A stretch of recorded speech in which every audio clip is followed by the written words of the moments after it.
Welcome everyone, modern day mystics, fellow truth seekers, James and Justin here, your favorite spiritual analysts on all things culturally relevant, helping you connect with this divine yet somewhat peculiar reality we all find ourselves in. What do we got on the docket today? Joe the Toe Rogan. Oh, and what exactly is he talking about here? Well, he's going to be breaking down his interpretation of a quote that many people have heard.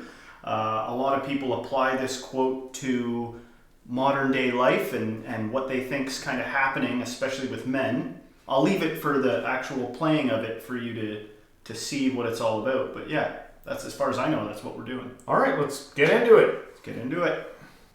There's an expression that I've said on this podcast many times, but I'll say it again, is that hard times create hard men. Hard men create soft times. Soft times create soft men. Soft men create hard times. What do you think? Right off the bat, that's the whole quote. What do you think? What do you think about that? Right? If you were going to pick one time that we're in right now to what he just said, which one do you think that we're in? Well, I would say that ostensibly we're in the soft times as created by hard men. So you think that the men today are soft and we're in hard times because of soft men right now? Well, see, that's where it gets a little bit dicey. Like, I don't necessarily think that we're in across the board soft times or something. I don't think we're in hard times. I understand what he means by it, but it depends on your perspective, what kind of times that we are in. What do you mean by we? What do you mean by times? What do you mean by... Just kidding. But, like, that's essentially what I think about it. All right, well, let's let him continue rambling on and we'll see what else. We are now around soft men in hard times. Yeah. We're in the time of toxic masculinity, right? Where you could be toxically male. Yeah.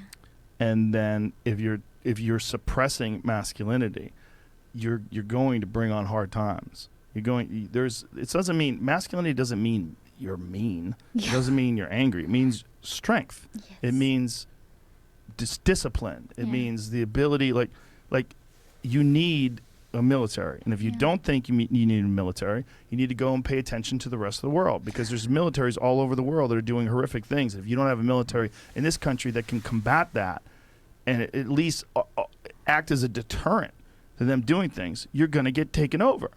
That's what's happened. So there's a lot that was said there. The whole toxic masculinity thing going on these days. What does it mean to be toxic? First of all, in the first place, what does that even mean to be toxically male? Right. Normally, wouldn't we just call those being a bad person or being an asshole or something like that? Why do we have to throw the male side onto that? Is it all just the males being assholes? Or is there such thing as toxic femininity? Well, the term toxic masculinity, to me, seems like that would be a term that would come from the left demographic, that it would come from liberal-minded people. That's just, on the surface, it seems like that's who would have generated a term like toxic masculinity. Now, that's not me like demonizing it or demonizing the liberals or anything like that, but I think one issue oftentimes that liberals do have is that they can be a little bit impatient. I believe, it's my understanding, that liberals they're progressive, so they're thinking about ideals that may be more applicable to the future, right? Because there are certain attributes that many people attribute to masculinity, like tough competitive attitude and a very opposed to being sensitive and understanding and very mercy based. Yeah. Masculinity oftentimes gets attributed with like hard rules and discipline and all these things, right? Yeah. And I understand what Joe's saying. I don't disagree that it would be foolish to get rid of something like the military. The thing that everybody's got to keep in mind is people are at different levels in their life. If you don't think that there's dangerous people on the planet and that to protect yourself from those dangerous people, you need to have a military complex, you've gotten lost in your idealism, you know? And it can be frustrating to a progressively minded person to have to cater to a world that's still got some corrupt people. But it's not a matter of necessarily toxic masculinity. Masculinity is like, how about we honor masculinity, for Pete's sake? We exist on the backs of giants. You know what I mean? Like the people that came before us had to be very strong to go through the chaotic world that existed. So I think it's just important not to lose sight of that. If you're a liberal person, you know, not be so quick to just label somebody toxic. You don't know where they're coming from. If somebody, you know, there's many places that you could find yourself where you might be shocked at your own tendency to revert to some sort of hard character in order to just survive and thrive in certain places. Well, I think of like masculinity and femininity as like a spectrum that like both genders can embody, but there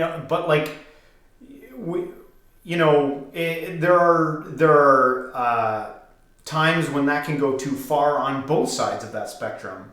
And I think when people who point out toxic masculinity, maybe they're saying, well, you've gone too far with that. You were too aggressive. You used too much negative energy to get what you wanted out of that situation or to abuse it. I think that's what's trying to be said through the whole toxic masculinity thing. Right. But I think it's rubbed a lot of people the wrong way, because some people take it as, well, you're just trying to say that males are the same attributes that would be bad, whether you're masculine or feminine, are the same attributes, which would be like extreme selfishness and narcissism and pettiness. It doesn't matter the degree to which you're feminine or masculine. Yeah. That's a shit character trait to have. Yeah. Right? But people connect it to masculinity because maybe it is found more often, or maybe it's more effectively executed by strong masculine men. Maybe they get away with those tendencies more often. Maybe that's why people would be like, that's such a masculine, you know, toxic behavior. It's like, you know, you can be all those things and be a different way of doing those things. Yeah. You know, you could ruin someone's, you know, reputation with some shitty gossip. You could do all kinds of different things. Yeah. All right, well, let's continue on. Let's see what else he's got to say. I mean, look what's happening to Hong Kong, right? I mean, this is a city that essentially doesn't have a military, and they were a British colony for a long time, and they gave it back over to China, and they were kind of acting like they were independent until recently. Yeah. And during the pandemic, they ramped it up, and it's gotten even worse. Yeah. It's exactly what we talked about. Mm-hmm. You can't be weak. Yeah. And in this country, being weak is thought of as a virtue. Yeah. Jordan Peterson has a really interesting way of looking at this. He said it to me once, and it made a lot of sense. He said, people think that you should be weak and you should be docile, and then you should be a pacifist. He goes, no, you should be a monster. He said you should be a monster, you should be ruthlessly ambitious, and then learn how to control it. All right. So, like, I agree with what he's saying there, but it depends also on what type of a monster he is meaning. What do you think he means by monster? Well, one thing I always try to remember before getting frustrated with something Dr. Peterson has said is that he may have a clear intent in his mind of his audience, who he thinks needs to hear what he's saying, right? Yeah. You know, because that could be completely taken out of context, that could be misinterpreted, but become a monster, like, you know, I have my issues with Jordan Peterson. I really like Jordan Peterson, but I think that sometimes I get a little flustered with the degree to which that he can be kind of moralistic about things, and I think he's a little limited in some places, but, you know, he might know exactly what he's doing and know exactly the audience that he feels needs to hear his message, you know? Because there are some people, I mean, just saying, like, no one needs to have discipline. No one needs to, you know, integrate their shadow of their ego. That seems ridiculous. No, not everybody needs the same message. And some people, the message they need is, get it together, man. You're too soft. You know, some people need that. No. All right. Somebody too hard. And it's that old expression. It's better to be a warrior in a garden than a gardener in a war. I like that. Wow. It's an old expression, but it makes sense because it doesn't mean that you can't be kind if you're strong, but it does mean you can't be strong if you're weak. Yeah. If you're weak, you're fucked. And there's a lot of weak people in this country right now that are trying to take control. And they're gathering up all the other weak people, and they say, yeah, let's all be weak together. Yeah. And they're willing to embrace all sorts of ideas that have been disproven, not just disproven, that have caused the deaths of untold millions of people in Maoist China and Stalinist Russia. And it's crazy. And they're short-sighted. And they're short-sighted because in the short term, they want their tribe to win. And there's so many weak people that'll join along with them. There's so many just simple-minded dullards that just want to promote their tribe.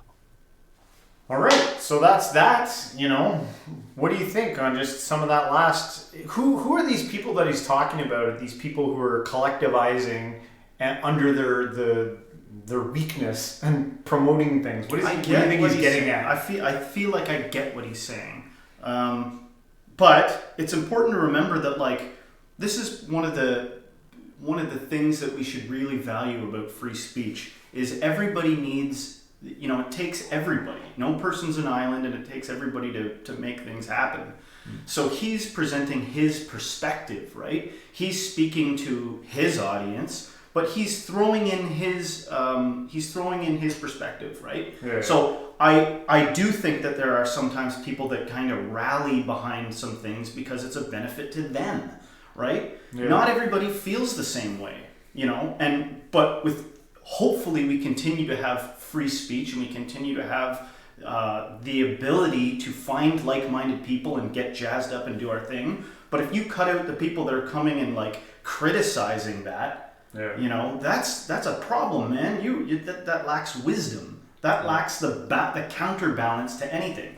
I don't know if you've noticed yet, but everything in this reality's got like a counterbalance to it. Everything's got an opposite side, and for everything to work together, you know, we need to have all sides. You know, and I understand that some people, where they're at in life, they can't hold those polarities in their mind. That they're like, no, that's just bad. That over there is bad. Over here's the good, and that's bad. So we got to stop that thing. In this life, you are required to fight. In this life, you are required, and I don't mean violently. I'm not calling for anything like that. Yeah. But you are required to rise to what life brings to you. You know, I'm not a huge advocate of like reclining back and, you know, what thing in life do you just leave alone to its own devices that doesn't degrade? Yeah. So if you value liberal-minded things, or if you value conservative-minded things, you've got to like get your shit together, bring it to the table. Try, apply effort, care, you know, and people don't always want to do those things, but, you know, if you pattern detect, you'll realize that if you don't have a caring attitude, if you don't apply some discipline to life, and you find yourself in the most comfortable situation, the thing with the least challenges, the things with all this stuff, you'll actually counterintuitively, you'll be not happy about it. You know, so... Yeah. So that's my opinion. What do you guys think? What times are we living in? I think it all depends on whether you know, where you live in the world. Mm-hmm. You know, I'm sure right now there are places in the world, like if you're living in Ukraine right now, you're in the hard times with the the hard men brewing, trying to get out of that. Learning how to operate a gun. If you live in California or New York City, you know, maybe you are, you know, the soft, you know, you're living in the soft times. Yeah, easy to lose sight of that when you're not in it, man. It's a whole nother world. There's a difference between what you think of something and actually being in it. Yeah. You know, and sometimes, you know, it's hard to express your opinion or your experience of things because you might be addressing a group that has no experience of that. You know, people don't understand it and they might alienate you. But there are people that have come back from war. You know, there's plenty of them that have come back and they've got post-traumatic stress disorder to deal with. But every now and then there's people that come back, and who's their group to go with if they're like, when I was over there, I found a kinship. I found who I was in this world in that. And now I gotta like hide that because I live in a culture of people that are very anti that. Yeah. You know?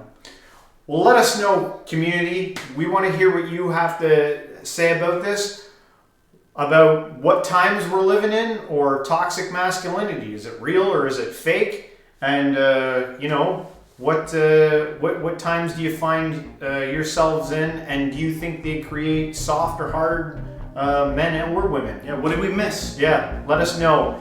But we'll wrap this one up here. I hope you guys enjoyed the episode. And folks, until next time, stay spiritual.